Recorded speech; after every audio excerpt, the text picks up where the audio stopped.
April 13, 1919లో Jallian Walabagh incident జరిగింది. మనందరికీ తెలుసు. ఆ ఇన్సిడెంట్ ద్వారా ఒక బాలుడు తనలో ఉన్నటువంటి చైతన్యాన్ని రగిలించుకొని స్వతంత్రం కోసం ప్రాణత్యాగాలైనా ఇవ్వడానికి సిద్ధపడ్డాడు.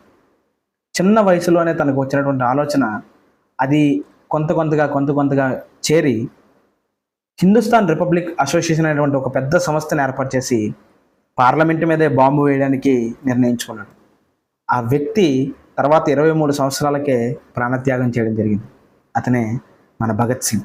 ఈ రోజున భగత్ సింగ్ జయంతి సందర్భంగా ఆయన యొక్క స్ఫూర్తిని తలుచుకుంటూ ఘన నివాళులర్పిస్తూ ఆయన యొక్క స్ఫూర్తిని నేటి భారత యువత తీసుకుని స్వతంత్ర భారత అభివృద్ధిలో భాగం కావాలని మనస్ఫూర్తిగా కోరుకుంటున్నాను. మిత్రమా భగత్ సింగ్, నీ స్ఫూర్తి ఎప్పటికీ మరువం అని ప్రతిజ్ఞ చేస్తూ ఇంక్విలాబ్ జిందాబాద్, భారత్ మాతాకి జై, జై హింద్.